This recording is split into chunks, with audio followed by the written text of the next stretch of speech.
So what happens if it's not live and you have a viewer? Are they just watching nothing? Yes. Wow. All right, we are now live. Hi, guys. Or gals. Or Ray. Or whoever's watching. What's up, Sean? There I am. Hello.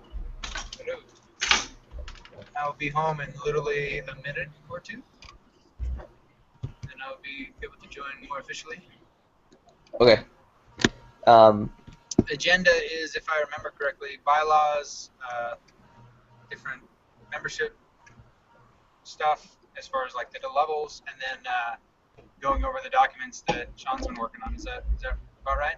Yeah, that's great. Yeah, that's about right. Besides that, the only other main thing I think we should talk about briefly is the National Bitcoin Meetup for Tuesday, and but more importantly, this Sobro Fest, which is at the end of the month, Yes. September 26th.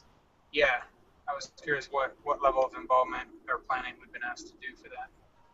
Yeah, well, we can start there, or we can... I think the bylaws are definitely the big blocker. That's true. Getting that done, getting those submitted, getting organization structure in line.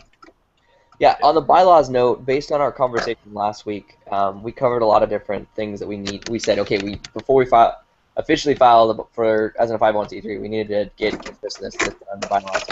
And we have that list, but I checked just before this call. It doesn't look like it's been done yet. So what I intend to do is I'll touch bases with Sean King, and we'll divide and conquer as far as that task list goes, and just knock the bylaws out. Cool. And then those will be done, and we'll present those to the membership for review and file as a 501c3. Based on our conversation last week, one of the things we still haven't finalized is what membership levels will look like. But we can file the bylaws without formalizing membership levels, simply by saying, like, adding a clause that says the board may enact membership levels later on, which we plan to. And we may be able to reach that decision today, as far as what membership levels look like. But either way, we can file the bylaws. As far as the membership levels go, yeah. is that something that we want the board of directors to do? And I say that because I'm of the opinion that the membership levels should be derived and created by the sales and marketing team, because those are individuals with sales and marketing experience, and that's what they're going to be selling. Their sales and marketing, they'll be selling the membership levels, and so the sales and marketing team should be the one to come up with those. Obviously, of course, then being approved by the board of directors is necessary, I think. But it's my opinion that the sales and marketing team should be the one that comes up with those, fleshes them out, and then begins to sell them. Okay, well, who does that team consist of? That's a good question. I actually have some, and because I was late getting in, I'm just trying to get some of my documents up and running right now. Give me a second. I say that because I remember last time I looked at the document, there wasn't really much as far as the sales and marketing team goes, and because we hadn't really clearly defined what the difference is between sales and marketing and like other things like membership, the community and membership, as well as the press and media team, then I actually didn't mention that I left the sales and marketing team completely off of the page on the website with those actions, because I think that we have a little overlap there. Because I think where the membership level should come from would be ideally a community and membership team. Someone who's focused on like what versus sales and marketing, because we need to think of this from the membership perspective, not just about selling it, but also what level really truly benefits the members and the potential members of the organization. Well, here's maybe just a little bit of information that I think should be considered when we're talking about this. I had a sit-down conversation with John Barrett the other day, and he's doing the Bitcoins and Gravy show on his own now, and he wants to have on his show, he wants to have basically final veto rights on what goes on a show and what doesn't go on a show, right? Right. He wants to have complete control and say over that. And so, as I'm sitting there talking to him, my mindset is that yes, that is legitimate, and that's something that every platform that we are connected to, they're obviously going to need to have that kind of power over their network. In how that's related to us is that we need to have in our framework for our memberships, because our memberships, obviously when we're selling a membership to a business, we're including things in there like, advertising and promotion of their business and all these other things, but we need to have a rigid framework to work within that also interfaces well with our other business partners. In this particular case, Bitcoins and Gravy, or it may be the LTB network, or it may be somebody else's podcast, or a magazine, or a newspaper, or whatever. And so we need to have a framework that doesn't change on a daily basis or in a case-by-case situation, but just has the ability to plug in different puzzle pieces should one of those network partners not be a part of that equation. So, for instance, if we have a business that comes to us and they buy a membership, and they are getting a business package with X services in it, and one of those services happens to be advertising on a radio podcast, and we take that and we shop it to our network, our partners, in this particular case Bitcoins and Gravy, and John Barrett says, I have a moral objection to that company. I don't like them for whatever reason. And he says, I don't want to have them on my show. Well, then we can't have that be a failure point where we're no longer providing that service to the member to the member business, right? So we need to be able to have a framework in which we can just disconnect that puzzle piece, i.e., in this particular case, the Bitcoins and the Gravy show, and plug in another show or another component to it. Does that make sense? It does, but I think that we need to take the conversation back to focus a little bit more on individual memberships before we dive into business memberships. Because I think it's really the individuals that really need to drive the organization. Business memberships are going to be the big moneymaker, membership-wise, but individual memberships are really the foundation of what we're doing as far as promoting Bitcoin. I don't disagree. I just think that the individual memberships are relatively easy to figure out. There's not a lot of complexity to them. We have a free membership and a paid-for membership and a lifetime membership, and then we just. I think what John is, if I'm hearing John correctly, and if this is something I've been concerned about too, it's not so much we have these membership levels and these are the prices, but I think it's also what value are we offering? I do know we have people right now that are our rabid fans that are like, shut up and take my money, it doesn't even matter, I just want to be involved. But I do think that the whole point of this is to provide value to the community and to grow the community. That's the part that I would like to have a little spelled out before we actually start collecting. It goes back to expectations. We're going to take some money. There's going to be expectations. If we don't define them, someone will. Yes. And if they're being out there and they're like, hey, I kind of thought this was going to happen as a member of the Alliance. So I think that those are important things to think about. But I also really do think that approaching them from a sales, marketing, and strategic relationships perspective is really important. Yes. I definitely think that relates to the communication between all of our different action teams and departments. If they're not on the same page all across the board, we're going to have problems. So I do think that it's important to put out there, hey, these are some concerns. When we do these kind of relationships, you need to know what the other hand is doing to know if there's a potential conflict of interest, or again, we're setting an expectation that we just literally can't actually meet because we don't have the control of that entity that we are, bargaining with, or that is part of the organization as far as the benefits are concerned. So I think that if we had that team, that probably would make a lot more sense to me, that team with the advocacy team together would come up with, here's what we want to sell, and here's the product. It's like product development versus sales and marketing. They're always kind of, pulling each other different directions. But ultimately, I like that structure from the beginning of, this is not necessarily something the board has to do. It's something yes. that the organization does, and the board is just acting in an approval capacity. So if the only people that can actually get that done are some of the people in the board for now, I'm okay with that. But I like that going forward, like saying, hey, we didn't sign up to do all of this ourselves. We signed up to be a part of the board, and we're going to contribute as best we can because we believe in Bitcoin and the community. Right. Yeah. Yes. So that is. Let's see here. That is this document right here, which I'm going to share. Give me just a second, and I apologize if I've shared this with you before. It looks like I have, but I'm going to go ahead and paste this this document back into the chat session here. So that document right there would be the foundation for where we're filling this out and putting you know, detailing our action teams. And then, of course, I also have shared this out too. I'm sure of it.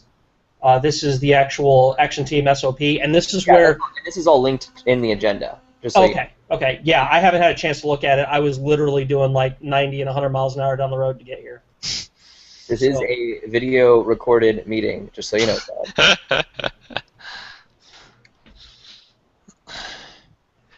Actually, yeah, this looks more fleshed out than when I last saw it, so this is great. It's good stuff. I promise I didn't club any baby seals on the way, though. Yeah. Going back to the membership levels just real quick, though. Well, I mean, this action team is a really important part of this, but I know what you're saying, like, Sean, like, it's probably pretty straightforward as far as what individual memberships look like, but there's really two sides to that we still need to identify. I mean, like Luke was saying, there's two sides to each one of these. There's, okay, well, what are the membership levels and what are the costs? But it's also like, okay, well, what do we imagine the benefits for each level would look like? What's the value added? So for businesses, you were alluding to the fact that that may involve some free publicity or some discounted publicity or advertising, and that's great, but that's not something like we've discussed as a group. So like I'm saying, like, okay, if that's something that you have in mind, then let's discuss that. If we had a fully developed sales and marketing team and a community and membership team, I think those two would need to collaborate on this project. Sure. But as is right now, I don't know that we do. I know we have a more developed community and membership team than we have a sales and marketing team. Maybe on paper. I think that sales and marketing is something that I've been in talks with just numerous people that are out here, and they're literally like they're salespeople. They're mouthpieces for our organization, and every day they're out here talking to somebody. They're selling. I mean, you know, maybe they're not sitting there exchanging money and money for product, but they're selling. They're selling, you know, the Tennessee Bitcoin Alliance as, you know, this viable entity, and they're representatives. So, you know, those people are interested in being on those teams because they can do things like sell products or memberships or whatever it is. So, you know, maybe it's not completely fleshed out on paper, but it is something that everybody like, and I think that we could really test that out by, you know, a 20 or 30-minute conversation next Tuesday night at the Bitcoin meetup, right? How many people are going to be there that are going to want to, like, you ask them, would you like to be in sales and marketing? And they're going to go, yes, I want to be, you know. So I think there's probably more people out there willing to do it than what we even have, you know, documented in the paperwork right now. I know personally, if you look at sales and marketing right now, you know, I have them listed in there as unnamed projects. That's just because we don't really have you know, they're just ideas that we've kind of been bantering about and talking about. But these are things that people are actually either in the process of doing or want to do for the organization. Right. Yeah, and I understand that. I think, and here's maybe where we need to disconnect, and I need to clarify. I think where our responsibility lies as a board is to really establish, okay, what is the base minimum? What's the bare minimum that we expect the organization to provide for each membership level? And then where the community membership and the sales and marketing team can come back and say is, okay, we agree, you know, like, or not, that the base level, like, this is the bare minimum of what should be expected, but we'd like to tack on to that this benefit or this benefit or this benefit. But we need to make sure that we're aligned as a board as far as what our like base level expectations are, as like unquestionable what we're offering. I think in some level that relates to our vision statement and mission statement. Like, yeah. This kind of goes back to before, like we decided last week, we don't need to put the membership levels in our bylaws because it's a more marketing type approach to the values, you know, the value we provide. So I'm more comfortable. I guess I'm more comfortable with saying, does it fit the mission statement? Which that's what we're responsible for, you know. and then saying that it's like, and then looking at proposals and ideas. Like it does, I don't feel like I need the control to say it's got to do X, Y, or Z to start and then build on that. Right. I just don't. As long as it fits the vision, that's what I'm responsible for. Is maintaining the vision, is my understanding. And so I'm okay with saying, hey, let's have a meeting with whoever's interested, whether or not it's on paper or not, with titles and decree that you are whatever. Let's get it moving forward to say, hey, here's the value we kind of feel like we want to offer, and hey, run it by the board. Does this support the vision? Cool. Then okay. Then let's start putting some structure to this and putting some fees on it so people can start paying us for those things that maybe potentially they're already even doing. They just need some more structure to it. Yeah, so that's exactly what my suggestion was going to be, was to take that whole concept and just put these people together, and even if it's just a video, even if it's just a Google Hangout by video, have a meeting with these people and actually have that do that. Send out the invitation, put it on the calendar, and then let them talk that out, let them hash it out. And it's not a board meeting, it's an action team meeting, and let them do that, flesh it out, put it on paper, and then bring it to the board, and then the board can do what it wants with what they suggest. Okay, I mean that sounds good to me. Will you coordinate that meeting? That's exactly what I've been trying to do with the SOP, the Standard Operating Procedures. That's my exact intention. Each action team is assigned a team leader, and that team leader is responsible for putting it into the calendar, coordinating the event, and then dealing with the actual operations of each of those projects. And that's the stuff that I've been working on detailing, because that's the mechanism, or that's the machine that is our organization. And then the board of directors is just sitting at the top, giving everybody their blessing or whatever, or not. Yeah, their blessing. I like it. That sounds good to me. Okay, so just to clarify though, so then Sean, you'll take care of that. You'll schedule a meeting with the sales and marketing and or community membership teams to draft a proposal? I actually do have myself listed down as the sales and marketing team leader, so I guess Yes. I guess I volunteered myself. Yes. You assigned the team leader, and then realized that you're the team leader. Yes, that's correct. But I guess that's only because I was available to do it and I have the capacity to do it. If somebody else wants to do it and they have more time, more energy, more experience, or whatever, by all means, I welcome that. Somebody can step in and volunteer any day of the week. I just happen to plug myself in because I'm here doing it. So, if we want to change leadership up of those teams at any point in time, it's just a matter of who is the most qualified for the position. Cool, and that's actually brings up another good point that kind of relates to is a little bit further on, but to the action team descriptions, and we can, and I guess it may relate to the bylaws as well. But how far along do you think we are on defining that process of, are these people that have to be elected? Does the board appoint them? My understanding is that we do some level of appointing or approval, but I'm not sure. It's not clear to me. And again, maybe that's in the bylaws. I need to review it better. But how do we go about forming these teams? And I think my understanding was we first have to define what the teams are, and then we can put a little more structure on, how would we define a team leader? How do we, what responsibilities do we give that team leader? And we've got a good amount here as far as the definition of an action team, the definition of a team leader. So this says it may be appointed by the executive officer.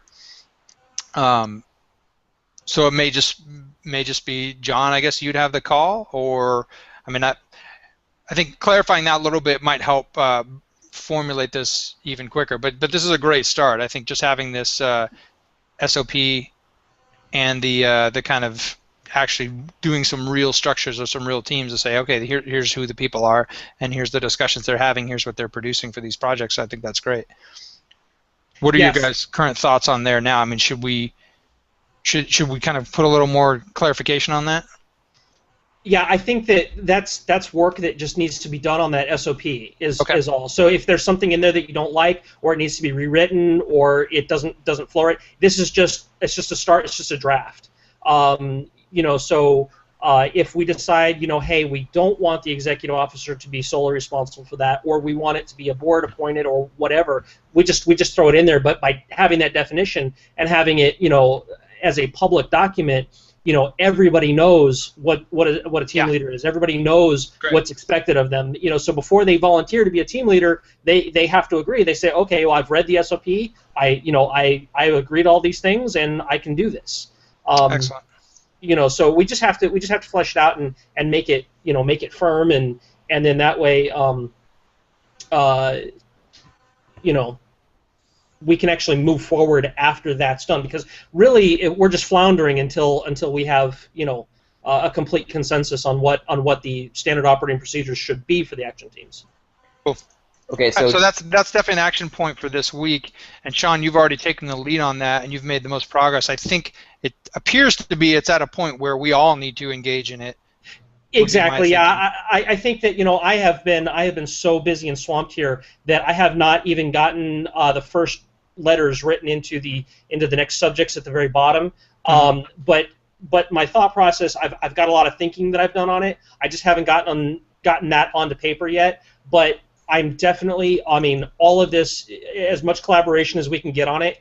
Even if we have, some of the community members have kind of volunteered to look at it and offer their input. It's open for everybody to go in there and flush it out and let's test it and let's make sure that it works. That's great. I would say that there's enough structure here already that I would be okay with opening it up for comment on some level. I think these are the project contributions, project implementation, standards for communication outside the action team. That would be great to have those first versions. But in the minutes, I'll just go ahead and create an action point for you to lead that, Sean. But it doesn't necessarily mean that you have to do all that. That could just be as simple as firing off an email to the meetup group and to the think tank group and to the board to say, hey, you do this, you do that, or hey, can you comment on this, give us some feedback. I'm just going to put you as the point man for that because again, you've already started this. But I think you're right. It's a great start, and there's I'm just really excited that we're not moving too quickly on getting people to do a bunch of stuff in the name of the organization without clearly setting those expectations first. I think that's great. It would be a sabotage to have those things being done without this in place, and that's why I've been so hot on trying to get this done and trying to define those, trying to separate out the board of directors from doing everything, and having final say and all that stuff, and just saying, hey, no, let's instead work on the action teams. Let the board of directors build the action teams, and then let the action teams do it, because that's the interface, that's the machine, that's the community. Those are those people. And then of course the board of directors just sits back and says, okay, we're basically a steering committee. We're giving approval, we're giving blessings, or we're saying, no, that's a hugely bad idea. Don't do that, and this is why. Yeah. So that's something that I think that we need to kind of separate out our really, our drive and our go-getiveness, to say we're not acting as the board of directors when I'm doing these things and I'm having these conversations. I'm doing these basically as a proto action team leader, right? Yeah, that's a good way to put it. Yeah. So I'm just building that. I'm not when I'm talking to these guys, I'm saying I'm not the board of directors. I'm not here to represent the board of directors. I'm here to represent the Bitcoin community, and I'm a team leader for this, and I'm trying to get this done. It just happens to be that I'm on the board of directors, so I want to make sure there's a clear definition of what that is and why that is, so that way there's no conflict of interest, and that there is, there's an understanding and a group mentality that's built, or a team mentality that's built amongst those action teams. Because when I sit down and I talk to these people, it's like we can really galvanize on a project and say, okay, that's awesome, and then I can clarify, and I can, I had a conversation with Rayanne the other day in regards to some of the comments she was making about the website. And and John had stated that he thought she was really upset and all this other stuff, and it turns out it was, yeah. Yeah, it turns out she was not upset at all. Yeah. She was just posing. She was trying to push forward hard questions that may or may not have had answers from a perspective of not having understood some of the things that were going on. So by sitting down and saying, okay, she wanted to volunteer for the action team. We got her on the action team. We had a meeting the other night that was like a test run for action team meetings. And we were able to sit down and basically as a group, as a web development group, or web and design action team meeting group, we were able to sit down and say, okay, well, this is what we're doing and this is how it is, and here's the, so there's no confusion there. But that's the web and design team. right? So there's now there's a little bit of cohesiveness and a galvanization in that action team meeting or in that action team group themselves, and then that team, based upon our standard operating procedures, can communicate those ideas, concepts, changes, whatever it happens to be, back to the board of directors for approval. Right. Cool. Yeah, I think that sounds great. Yeah, I mean that makes sense, and that's more or less what you've outlined in the SOP. But we need to definitely expound upon that. Yeah, we just need to finish it out and then basically get consensus on it. And then we can put it into practice. And then when it's in practice, then the action team leaders can have their daily or weekly or monthly meetings, whatever is necessary for that team. Because it's not necessary for like web and design to get together every week necessarily. It might be at the beginning, but we don't want to have that kind of rigidness in that policy that they have to do this continuously or whatever. So we want to be able to have the team leaders have a little bit of say in the frequency of their meetings, and it can be on a case-by-case basis. Legal and policy might only need to really meet once a year, so those are all things that we want to put into that action, into that standard operating procedures, just to give them that kind of flexibility, because not every single shoe is going to fit every single team. Yeah, and I like that it's project-based too. I mean, there's been some great examples at big companies like Facebook and other companies that will dynamically, even like WordPress.com or the Automatic company, they'll dynamically create teams as needed, and then get something done, and then potentially disband once it's been figured out. I think it would be cool, and I'll go ahead and put some as part of my to-do item as well. I'll go through and make some comments on the SOP. But I think it would be cool to even say that we'd like each team to formulate their own little mini mission statement. Here's what we're doing, and here's how it fits with the larger organization. I think teams that have a vision statement can help even clarify within their niche of why are we doing what we're doing, and how does this contribute to the larger mission statement of the organization. Yes, definitely. I completely agree. That's great. I completely agree. I think once we have those teams formed, one of the first things they should do is have the meeting to be like, okay, what is our mission? What is our vision? And what are our projects? Because we'll be able to give some guidance and say, hey, we'd like you to work on this, this, and this, but they may have a lot more ideas, and we want to make room for that. And like the descriptions that are currently for the action teams, the descriptions that are currently on our website, they're placeholder definitions, because I'm sure once we have those teams, they'll want to tweak that to better speak to whatever they're currently working on.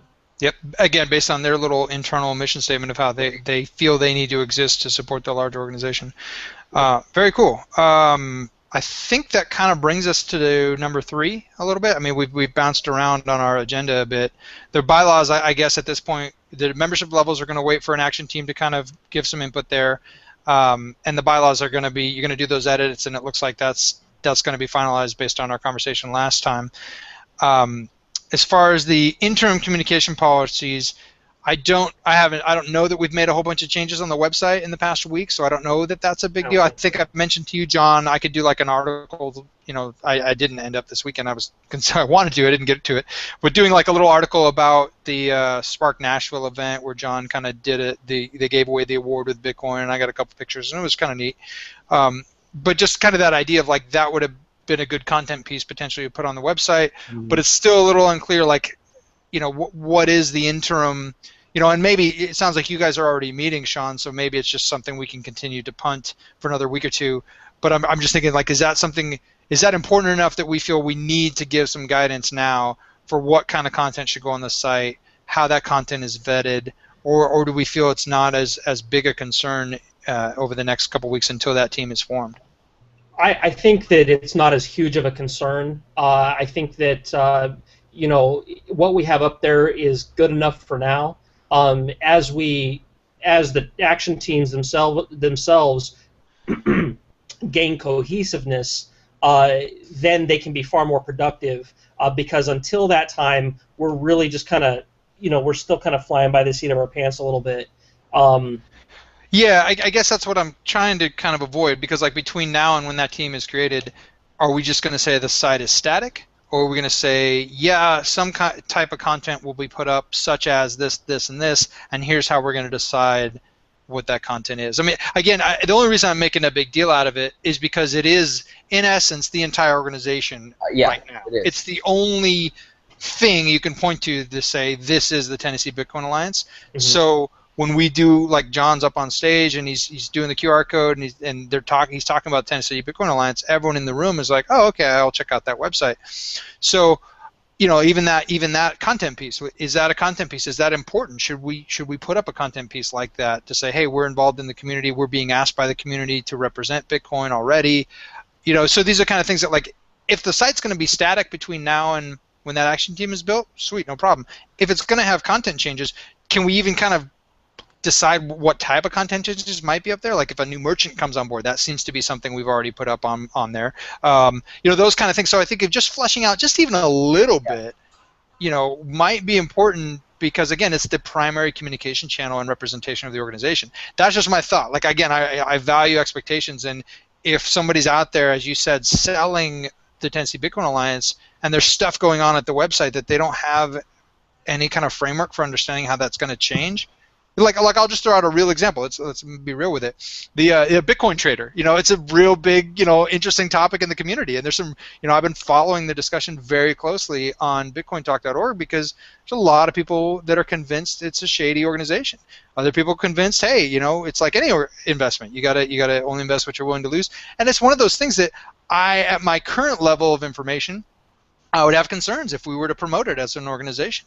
I've seen the pushback with Bitcoin Foundation when they promoted, or maybe I should say it differently, they didn't necessarily come out, this is something I've heard from our local community, they didn't come out strongly enough against what they had information about with MTGOX, and to let the community know, hey, there are some concerns here, you might want to take some precautions, paper wallets, all that kind of stuff. So that being a real-world example, to kind of bring it down to a real-world thing, if we don't have any kind of policies, it's like that could go up, or anything else could go up, that other people in the local community could have questions about and concerns, and say, hey, do we really want to associate with that? And you gave an example as well, as far as the Bitcoins and Gravy wanting to advertise something, maybe they're on our website and there's a conflict there. So I just feel like it's important enough that I personally would feel more comfortable representing the community to say, hey, we have at least some preliminary discussion about a framework for this is what we're going to put on the website, until that team who we've commissioned and deputized to handle that comes up with their own policies. I feel like because it is the whole organization, we should do something. Yeah. Oh, go ahead, John. Well, I was just going to say, yeah, I know, I definitely agree and second that. I think right now it's crucial, and that equally as important, if not more important than filing as a 501c3, is getting our website to the point that it can be like it can be an example of the organization, the face of the organization that we can be proud of. What we have right now is a good first step. It's a good first step, but the website needs a lot of work, and I'd hate to see that work be postponed. So in the interim, I think we do need to determine, okay, what's the communication protocol for, how do we approve what gets published? How does that go? What are those avenues? So I mean, even if it's just a summary of like, hey guys, here's the changes that are going up based on the preliminary action team we have of those 5 names that are already on that document. I'm not trying to slow anything down in any way. I just feel like we are responsible for the organization, and right now that is the face of the entire organization. So I feel like in some ways we have to be able to answer for what the organization does. And right now I have no way to answer for that, and I have no like just using that as an example, I have concerns personally about Bitcoin Trader. If we were to promote that, that would be a concern for me, but I have no recourse. I have no way to know if my expectations are valid to say, hey, what process do we go through to evaluate what kind of content we put out there? Yeah, so to address that, instead of talking about it, to address it, I think that what we should probably do is take exactly that and schedule a web and design team meeting and cover that and fix that. Just sit down and punch that out. Punch what out? Yeah, what do you mean?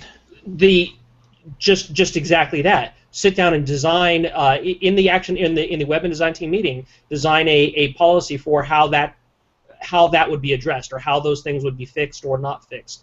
How that communication is going out on the website. Just sit down and actually schedule a meeting to draft that content, make it a proposable document that we could take to the board of directors and say, here's what we're proposing we do. Okay, now do you feel that we should not basically modify the website until that's done? No, I'm just saying that we should actively start working on that right now. I mean, even as Yeah, early as tomorrow. I think that if we put it up on the website and we say tomorrow we're going to have a web and design action team meeting, we sit down and do that exact thing right now. I mean, sooner rather than later. Okay. Right. Yeah. I mean, and again, I'm as long as that's happening, that's great. And again, I don't know that a whole bunch of content has changed on the website. Even that would be good. Again, just in this early stage, because it is the whole representation of the organization. Maybe even just a summary of content changes reported to the board in the interim. Maybe that would be a policy we could adopt. Like, hey, sure, these are the things that have changed on the website. Until in 3 days, we have a nice proposal for you guys that we can review to say, here's the policy that the interim even action team has decided would be a good way to go about it. I think that would be helpful. Just to, I mean, and even even just to say like, hey, we because I don't know how much has changed on the website. I've looked at it before. I see sometimes new content goes up as far as, like I said, like a merchant getting adopted or something. But I think if you guys are in favor of that, maybe we could just say, hey, let's at least say that the board is going to be informed of changes to the website until the action team develops a policy, and therefore, if something comes up that is controversial or we have concerns about, we can at least address it in this early stage, like John mentioned, that is important because it's the face of the organization, something Right. we do want to be concerned about. Well, and I think the other side of that we also have to consider immediately is, okay, well, what is the avenue for communicating desired changes on the website?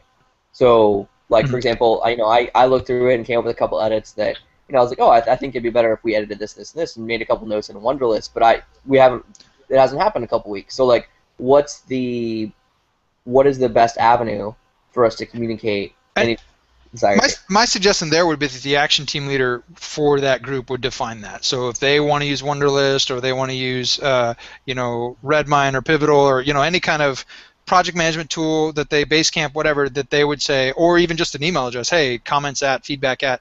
I don't know necessarily that the board has to get into that detail of running the action team, but I definitely agree that that's part of the structure of saying, hey, and that's a great thing, John, to put in the SOP.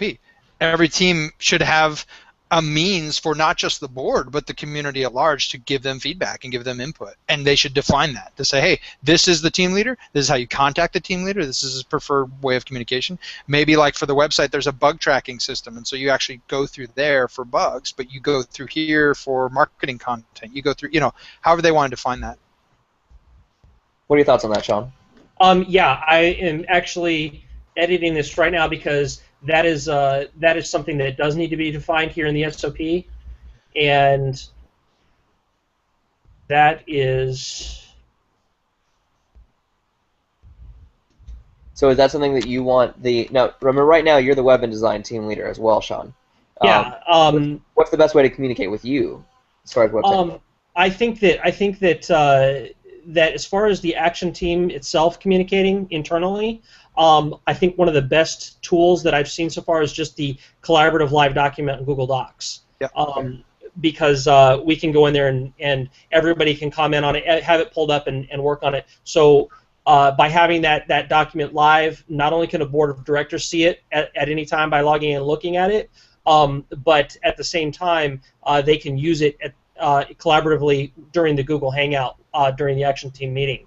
And then each individual person can break off after the action team meeting and work on a specific thing and leave their comments or leave whatever has been done, or whatever the status on something is on that document. So I think that that's probably going to be the best form of collaborative communication on that. But as far as somebody who's not on the action team communicating to the action team, that probably would be best served by email, I'm thinking. The reason why I say that is because we probably don't want to put in a structured communications platform that would require knowledge, for somebody, Joe Snuffy is just an average user, doesn't want to get on GitHub or Again, though, I think that we should leave that to the teams, though, right? I mean, That's a good point, but it's kind of like if a team wants to decide, like, for example, if the tech team, the very specific tech, if they want to use GitHub and they say, hey, GitHub is how we do it, I'm fine with saying that's okay, as long as it's not a system that actually hinders the community from providing feedback. Like Correct. some tool, it's like, well, you need to pay some money to join some system. It's like, well, obviously we're going to reject that. Well, But, that's actually been the complaint already with things using the Bitcoin Foundation again as the bad example, I guess. Is that the education committee tried to be very open and collaborative by saying, okay, we're going to work on all this content on GitHub, and a bunch of people complained. They were like, that's not open because most people don't use GitHub. We don't even understand it. It doesn't make sense. Interesting. So I think that it would be best for best practices for every action team to have like one point of contact email address, and that's something we could list on the website. That's a good point. Yeah. Yeah. And that's easy to do. So we just create the alias for each of the action teams, because there's, I think, what, six or eight action teams. Right. So we just create an alias for each action team, and then that alias will email to the team leader and the assistant team leaders of the individual projects that are in there. Right, but until we're approved as a Google Apps for Nonprofits, each one of those would cost $5. No, not So the aliases. saying creating aliases would make it not be a problem. So it's the same. So instead of john.meese at Right. Okay. it would Yeah. actually be an alias. But that only works. So that's correct if we're if we're team leaders. But anybody who's not on the board who already doesn't have an email address with us, just set up a forwarder. Gotcha. No, we just set up an alias for, so if I think the only stipulation is that it would have to be a Gmail address. We create the alias for community membership or community at TennesseeBitcoin.org, and then that's an alias for Bill Snuffy at gmail.com, and an alias for Joe Snuffy at gmail.com. Sean, do you want me to create an action item for that for this week, or is that something we're going to figure out later once we get the teams more structured and the SOP done? Probably a little bit of both. We can do that now. But I'll put it on there. If we don't get to it, not the end of the world. If it needs to go in the SOP now also. Okay. But yeah, I can figure that out. I think that the only requirement is that it has to be a Gmail address. And you know what? Maybe not even that, because I could probably forward it to any address. Yeah, you can do forwarding. You have to. Often there's a token that has to be involved to allow the forwarding to happen, and then you could just send it to yourself and have a rule that says, hey, if sent to this alias, go ahead and forward it along. Correct. We do that with Fox. Yeah, I've done that. I've done that already on TennesseeBitcoins.org. Cool. Okay. Great. Okay, that makes sense. So Sean, I'll go ahead and email you those edits that I had in mind for that, because since I'm going to focus on the bylaws, and then you can just add those to your task list as. Okay, yeah, I'll put that in, because we already have a collaborative document right now for the website. That's already been up. What's that? Is it shared with me? Yeah. Okay, cool. In fact, I think you've even commented on it. You what? I think you've even commented on it. I know Luke has. Okay, the document we've had for a while. Yeah, that's how we started with. Before we did even step one, we had a collaborative document that we started putting all that work into there, so that way we could define every single page, what went into it, and then we could leave comments back and forth and work on it. The website overview. The website overview, correct. Okay, you still want to use that for any specific edits and feedbacks you want me to just leave it, or anybody else to leave? Yeah, because the format is there. Right, so all you got to do is just go in and change the content under the heading. I'll have to pull it up here, but if you just go in there and open the document, every single page should be detailed. Actually, no, it's not, because I think that some of these have changed already. Yeah, I'm looking at it right now, and some of this is stuff we haven't added yet because it's like membership. Oh, yeah, it's it's mostly updated. Okay. Yeah, I mean, 'cause my edits were mostly in regards to things, for example, on like the membership buttons, it says like stand and be counted or something like that. Our strength is in our numbers, and I felt like that was a little strong, and I was like, okay, well maybe we should put something related to our mission statement there, instead. Sure. Yeah. So we definitely can go and fix that up. But yeah, that'll just put that into the overview, okay. And then we can work on that. And what we'll do is we'll schedule a I think we did it last Thursday night. Was that correct? Or was it last Wednesday night? I don't remember. But we'll just schedule another one I'll schedule it for tomorrow, and then we can get together as a web and design action team to start making those things happen. Okay. And that way we actually start getting some movement on some of that. Yeah, do that. But I mean, the more advance notice, the better on these things. Not just for myself, but for other people involved too. Correct, and yeah, and that's the point of the action team, is that the action team needs to define that, Cool. and that's why, because I'm doing it as web and design, because that was the most important, or the most work producing team that we have right now. We're kind of using that as the guinea pig for for creating the SOPs. Yeah, no, I think that's great, and I think too, so. Are we clear too? Just an agreement that until that's fleshed out, let's just try and make sure the board is up to date on changes to the website. Even if it's just a quick summary email. Hey, this page, and this page changed. That would be great. I mean, again, I don't want to slow the process down, but I do want to take seriously the responsibility we have to represent the organization and to make sure that like even those edits you mentioned, John. It's like, I have access to the WordPress site. I could go in and make those, but again, I don't want to just do something based on my personal opinion. Right. If there's other people that completely disagree with that opinion, so I want to make sure there's some process there. It sounds like, just to clarify, there is a process in place, whether we've defined it or not. Sean, to be clear, it sounds like you're kind of making those changes and those decisions, and then we're going to kind of poke holes at it and say, oh, hey, let's fix that, or let's fix that. That kind of seems to be the status quo right now, and that may not be ideal, but if it is what it is, then that's what it is, I think that, I definitely sat down and there was a couple of us that, they were generating content, like, let's see, so you have people mentioned in the organization. So we've got, Alex, Matthew, James, and Rayanne. So it's not just you, I would say, but you kind of, I guess in a sense, as the team leader, are going to say, yeah, we approved this, it went live. So I don't want to push back on something that has been kind of approved, let's say, or that the community is like, yeah, okay, that's a good wording of that representation, how we're trying to present the organization. But again, it's just one of those things that's a big enough deal that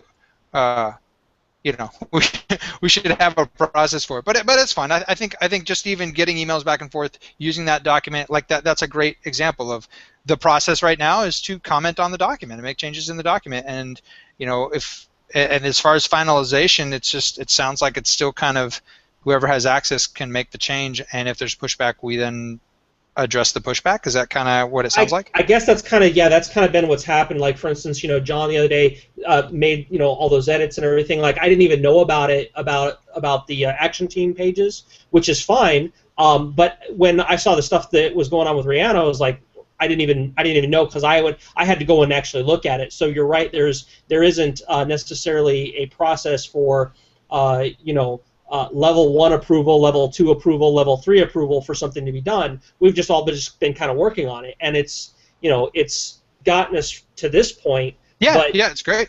But we do need to kind of solidify that inside the action team, so that way those things are being done here in the collaborative document. And then so I'm just making a note here in the minutes. I was just going to say, I'm just making notes here in the minutes that the website changes should be updating the Google Doc, comment on it. If you have any concerns, try to do it there. And then as far as actual changes being made, again, this may not be ideal, definitely not the long-term strategy, but for now, I'm okay with, Sean, as the team leader, you're kind of responsible for that team.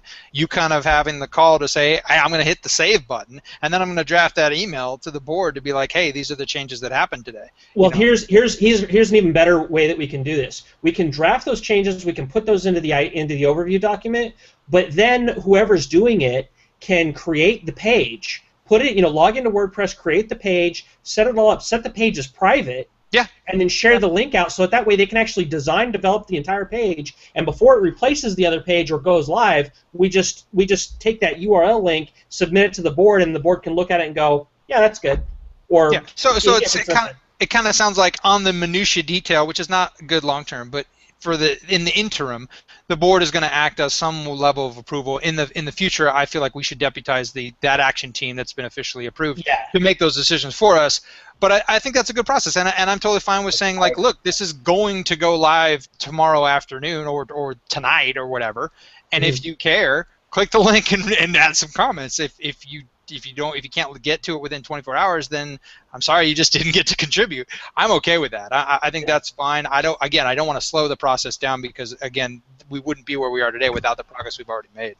Yeah, I agree. But I think that sounds like a wise decision for the short term, the interim, as we stand right now, to give the board time, to give us time to review any significant change. I mean, like if it's like a new page on the website versus like if it's like editing a sentence, I don't think that necessarily means that it has to get board approval unless it's like our mission statement or something. Yeah. Yeah. I think also good judgment is used there too. I mean, the people that are on the action team, we're not idiots. Yeah, we can edit some sentences, or like John, threw in some graphics. I thought it was great. That the kind of thing doesn't really necessarily need to have. It's all common sense stuff, But if it is like changing the mission statement or adding an entirely new section or something like that, yeah, that would definitely have to be run through the team leader. But then again, that's also is defined by the SOP and how the team itself functions inside the organization. And again, I think a nice blanket for this is just feedback on changes that have been made. So if we kind of made some assumptions, hey, I thought this was a cool change that no one really concerned about. I didn't go through full approval process, whatever. I just made this change. As long as that gets communicated, man, that's great. Because then you might have made a mistake in judgment and go, oh, I didn't think it was a big deal. And someone else is like, wow, that's a really big deal. I mean, as a programmer, we deal with this stuff a lot. So just that covers it. Just say, hey, all changes, small or large, just an update. If it's daily or weekly, whatever it ends up being, however often those changes are happening, just say, hey, FYI, these are the changes that are going on. And that would be great. And that's a simple email to send. So I think I'd appreciate that as well. Yeah, until the last week or 2 weeks, because of the holidays and everybody doing their things, and while we were putting the website up, changes were literally like hourly changes were being made. And then it's the last week or so, there might have been a couple of changes. I didn't actually do any, but I've seen a couple things that have been changed to it. But yeah, I think that as long as we just define that process of communication, and if we just put it in here and then an email to the board or whatever to look at it, that should be sufficient for now, and we'll get there. Sounds good. Well, we have a couple minutes. Can we talk about SoBroFest real quick? Yeah. Okay. So. Yes, the National Technology Council, they're helping put on, or I guess they're sponsoring, or I'm not sure what their involvement is, but for whatever reason they're involved with SoBroFest, which is going on there in like the Emma Entrepreneur Center area. It's beer festival. I haven't been before. Have either of you been before? I may have been once. Okay, so I have not. So it's like featuring local businesses. Like it's mostly just kind of like what I've been told is mostly just kind of like a beer festival, but there's some like more techie groups there. So the National Technology Council's given us, they said that we essentially can have a tent there, and they would like us to have, they would like us to feature under that tent. They suggested we do like 1 table for the Tennessee Bitcoin Alliance, and 3 for like 3 different local businesses that accept Bitcoin, because they want something real and tangible where people can be like, oh, cool, like James, is it Sheil or Sheely? Sheely. Okay, James Sheely from the UPS store. He's already agreed to come there, not only to say, hey, I accept Bitcoin on my UPS store, but also to say, hey, I sell it. But they said that we have room where we could get another couple local merchants to come get some free publicity, but also we can set people up with wallets, we can tell them about the Tennessee Bitcoin Alliance, and all that kind of stuff. So other than James Sheely, I haven't talked to anybody else about their involvement or their ability to come. Do you guys have anybody in mind that you'd like to see there? Well, just to start off, I think this sounds like a project team, an action team that can say, hey, it's a marketing thing basically, it's a promotion, it's a PR deal, and unless we are going to act as that team right now, I don't know. That's the way I'm leaning. I think it's a big enough event, and we the members of this board have actually talked to the NTC to be involved in stuff, so I'm okay with that. But I just want to clarify, like I wonder, this kind of relates to what I was talking about earlier about the conference I'll be going to later, where they need some more people to be on that panel. It's a PR thing in a sense. So, I just want to clarify that. Like, I totally think we need to focus on it, but I don't know if it necessarily has to be us as individuals. Obviously, I think like Bill, for example, we could talk to him as it relates to his relationship with Flight. Maybe they'd want to be there. I don't know, but I feel like it's a big enough project coming up that we should form a team.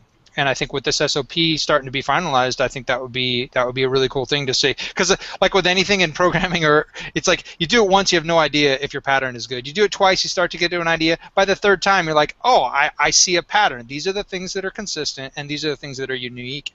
And as great as the marketing and website team is for fleshing out that SOP and that team structure, I think it would be a great opportunity to add another one. To say, hey, we need an action team to be formed for Sobro.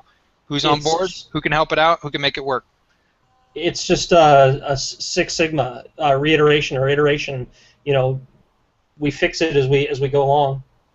Yeah. So, but you're recommending that we actually have, like, so just to clarify, Luke. So you're recommending that we actually create a SoBroFest action team specifically? Yeah, maybe action team was the wrong word. It's more a project underneath the PR and marketing. Okay. Yeah, that's what I was thinking. It's a project. Sorry, yeah, but we create a project leader, that thing that says, hey, we're going to own this, and it might be the three of us, you know. But I don't know that it necessarily has to be part of like this meeting. It probably needs to be a separate meeting to say, hey, let's flesh this out, and hey, anyone in the community that is excited about being part of making this awesome, please help us, because we got to make this happen. So, and yeah. Just FYI, we should probably put that up as a section on the website too. You know, like just what? Maybe in an announcements page or something where we're saying, hey, here's the action team. This is what's going on, and you know, basically make a call out to our members, post it on Twitter. We're looking for assistance or feedback or anything like that. You know. Yeah, it's a good point and we may want to talk to NTC about that too. Well, I guess this is public right now, but I don't know how much they have committed to these. I think it's pretty for sure, but I also don't want to let the cat out of the bag in a sense a little bit when it comes to their plans too. But yeah, that's a great point. I mean, their plans regarding a partnership with the Tennessee Bitcoin Alliance? Yeah. Well, I mean, Brian specifically asked me to drop their name whenever possible. Cool. So I think we're good there. All right. Yeah. Yeah, so National Technology Council, there, name drop. There you go. So, but I mean, this event is in 16 days. It's on a Friday, and just over 2 weeks. 2 weeks from this Friday. So we not much time. So, yeah, let's do that. Let's create an action team. Throw it up there on the action team document. The action team members. Throw it up there. We'll create it as a even if it's just the three of us that are doing it. Then that way we can, based upon the SOP that we already have in place, we'll get together. We'll meet together. We'll ask for some more, input or whatever, and we'll work on that. By the way, I know that I had stated before that I wouldn't be here for the SoBroFest, but it looks like I may very well be here now for the SoBroFest. So I'm planning to be there as well. Yeah. Okay. So, Sean, do you think that's like a press and well, actually, we should probably rename like the press and media team to just like public relations or something like that. Yeah. What we end up calling it, I don't really think is such a huge deal as it is as the things that are important are what it does and its mission. Right. If we called it Tiddlywinks team or whatever, it's not going to change the the expectations of that team. I know that I've talked to one of our members who is trying to recruit a press and media person, like a professional PR person, to volunteer for us. So those are things we want to kind of put all that in there, but yeah, I think that we should just use the SOP, what we have running there now as a framework, create an action team under the press and media or whatever we call it, and then start working on that for SoBroFest right now. Do you want to take that, John? Because you kind of have more. You've been talking to Brian about what their expectations are. Yeah, I'll take care of that. Okay. Cool. And I have somehow come through this meeting with no action points. Excellent. If there's something I can help with that. Wait a second. You're taking notes, right? I know, yeah. That's my action item is to be this. Quick, give him a job. Yeah, really. But yeah, so just to clarify, you are going to use the tools that we're starting to develop, the SOP and the actual action teams themselves, to build that Sobro project. Yeah. Is that okay with you? Is that okay with you too if we rename the press and media team to public relations just to more broadly? Because I think that's. I think you'll be the acting team leader of that in this moment. So if you feel that's what you want to do, I'm okay with that. Yeah, because I agree with both of you as far as like the name. Sean saying the name doesn't matter, but John being a more precise person, that the name will help define what it does in many people's minds, just because we like stereotypes because they're easy. So it does matter to some extent, but I would say that the vision for that little project and that group matters even more than the name even. But yeah, it's important. And again, to the point that it's important, yeah, I feel you can change it if it better meets your needs to run that project or that team. Yeah, and also on this document, I think that we should, directly under the title of the team, we should put in there like the team's mission statement, or some statement, some statement about its function. Yeah, and real quick, Sean, I don't think I have the document in front of me. It's like a last item before we call it a day as far as this meeting goes. Can we go down that list as far as the existing teams and just go over who's the current acting team leader for each one of those? And yeah, we've got web design, which is Sean Roy. We've got press and media, which is to be determined. Put me down for that. I'll be public relations team leader. Okay. Well, yeah, press and media, and I think we're talking about maybe calling it public. I like public relations. That makes sense to me. Yeah. Yeah, it does. It does make sense. It's a more broad overview of the, all-encompassing. I think press and media will be a part of that, but yeah, it's the broader term. Yep. Then there's sales and marketing. Like I said, again, I just put my name in there because I know that I've been talking to like each one of these individual people here, and everybody's kind of got their own thing going on. So even though there's not any, the projects are unnamed right now, I think that I've been fleshing that out a lot lately. So, so I don't mind doing that. Then there's education, which is John Meese. I've got as the team leader. And then underneath that, of course, there's the individual, and I think we've already talked about this ad nauseum, the merchant education, consumer education, and investor education teams underneath education. Legal and policies on there, but that's not everybody. Well, I would put Sean King as a team leader, and I'll make sure that's okay with him, but I would put him as the leader. It's council. Oh, yeah. Again, that's it's just been placeholders and. Right, and but I'm saying this conversation right here, I think, is where we should establish who is the acting team leader for each one of those. Gotcha. Okay. I'm pulling up the mind map right now where we have this more fleshed out. Because I know, okay, so I'm looking at the website where we have listed community and membership. Is that on this? I don't think it is. You're cutting out a little bit, John. What's that? You said you're looking at the website? Yeah, on the website we list community and membership. The website's coming from the mind map, and I don't think that's listed on this document. Sorry, my internet may be acting up because I'm doing. Oh no, it's fine. I got you. Okay. So let's go ahead and just, without going through the full information, let's just go ahead and add missing ones at the bottom. Community and membership. And tech development was the only other one that I think was missing. Luke, would you like to be the team leader of that one? Sure. Great. Even though, I mean, Sean, you're kind of acting right now, but as far as it involves the website. I don't think that tech development is more the protocol.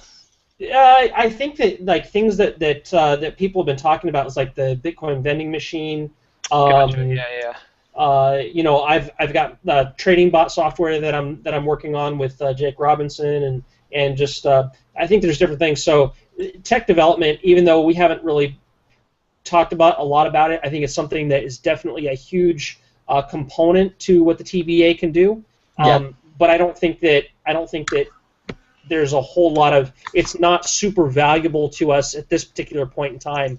Now, when we have a Bitcoin center and we've got other stuff going on, then the tech development definitely fits in there, and it's something that we for sure want to have. But right now, I don't think we need to spend a lot of time really fleshing it out. We need to have it there, but I don't think we need to really concentrate so really hard on it right now, because so many people are already doing tech development in the Bitcoin industry right now.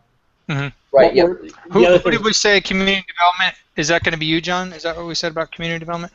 And again, these positions do not have to be board members. I think we're all just saying it is who it is right now until we get these SOPs finalized and we get a process for electing or voting or however we define who these team leaders should be, whether the executive director appoints them or not. Is that kind of agreed? Yeah. No, that's a part of the SOP. It does not have to be a board of directors, but I think that ultimately for the team leader, the board of directors does need to approve who that team leader is going to be. So yeah, by us assigning, if we assign ourselves, then I guess that's an approval. And again, that's until somebody better comes along or we die or whatever. If somebody comes in with 30 years of merchant education experience, we want to stick them on that team. You know what I mean? And we want to get them in there. So yeah, it's just it's a matter of who's qualified. And that's something else that I don't know if this is, and I know this is kind of out of left field. And it wasn't on the agenda, but I do have kind of a concern that's been floating in the back of my head as people have been talking. I've heard it now from a couple of different sources, and I'm not going to call their names out because that's not the point of why I'm mentioning this. One of the things that it's kind of bothered me, I've heard on different occasions now, I've heard people mentioning bringing or recruiting members of the community into fill certain roles, and the qualifications or the desire of having those individuals mentioned was based upon gender and race, and I think that while that many organizations out there do that, they have what's the affirmative action, and I just, to me personally, I think that it should be, it's something that we should address, because I've heard it now from a couple of different people at a couple of different points in time, like, oh hey, we need to get this person because they represent, or they're black, so they represent a minority, or we need to have women on the board, or we need to have somebody because they're a female, and I think that is dangerous because it puts in place a standard of appointing somebody to a position that they may or may not be qualified for, and I just wanted to kind of put it out there and say that's a concern, because what I would not like to see is, I would not like to see somebody be appointed based upon their gender or their race, just like I would not like to see them not be appointed because of their gender or their race. I think that it should be kind of like our ongoing standard practice, that you're appointed based upon your qualifications, and that's it.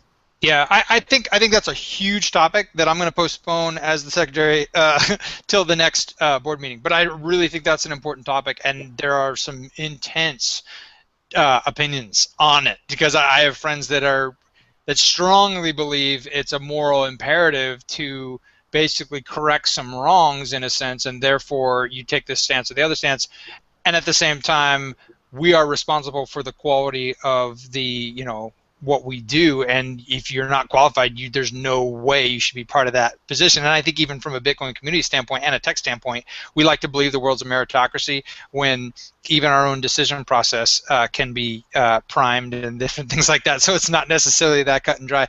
But that's a really big topic, Sean, and I'm glad you brought it up, and I do think it should be in the minutes for I would say next week. Yeah, I wanted to mention it because it had just popped into my head because I was looking at some of the mind map stuff, and I recalled on, like I said, on several occasions I've heard those kinds of conversations being had, and I just want to make sure that that we need to address that and have that laid out. My personal opinion is that it's about qualifications. That's just my personal opinion. But we need to capture that discussion. Yeah, it's a big discussion. I want to really make sure that we're sensitive to, so like I said, very passionate, very strong opinions on that, and I think that we're going to have to, in many ways, put our opinions aside a little bit and understand how we can best serve our community to know what is going to make the most sense. But I'm really glad you brought it up, because that is an important thing that will define going forward for the organization how best we serve our mission statement, and that for a free and equitable society, it's like that's a really big part of define how do we see equality, what is our role in ensuring equality happens? And so it's a big discussion, and I definitely think it's something that this may be one of our first controversial things to discuss, because I know that within our community there's going to be a lot of opinions on it. Mm-hmm. Cool. And there already has been. So. Yeah. Good. Well, hey, man, it seems like we're doing what we're supposed to be doing as a board, which is help define some of these big, complicated things, so that we can help bring the community together, as opposed to having these things that are usually cause division. So that's good. All right, cool. So hey, I have an action point, is to make sure to add that to the agenda. And maybe it's not even something that we want to add to next week's agenda. Maybe that's something we need to, kind of push off, and maybe not. Maybe we need to address it sooner rather than later. I'm not sure, but I agree that I don't know if there's maybe a special convening, a special meeting that we can assign where, maybe we need to talk about that for 2 hours one day that's outside of our normal, normal. You may have to. Yeah, you may have to. Simply because it is a big issue. Maybe we want to have that as like a roundtable discussion with members of the community in person, where people can join the talk, and it's not just us sitting around talking about it. Yep. And also too, that's something big enough that I want to definitely get Sean King's involvement in as well, and his perspective, and definitely the community as well. Yep. Okay. So cool. Okay. All right. So I think that's a wrap. Yeah. We have a lot Good of meeting, guys. here. I'll go ahead and actually, Luke, I've been doing this, but it would be really helpful if you would. Yep. Add these action points into Wunderlist and assign them to the relevant person. Okay. I think that'd be really helpful. Yeah, no problem. Thank you. Great. And then, as far as real quick, John, as far as saving this and emailing it to, that's all something that you want to do as well, to say, hey, we had this meeting. You just post it on the Google Plus. Is that where you, or do you email it out as well? I mean, it's already public. The link to this document is on our calendar ad infinitum. Cool. So yeah. All right. So if people want it, they know where to get it at this point, kind of thing. Yeah. Exactly. Okay. All right. Cool. All right. Thanks, guys. We'll same time, same place next week. All right. Yep. Happy birthday, John. Yeah. Happy birthday. See ya. All right. Bye, guys. All right. Bye.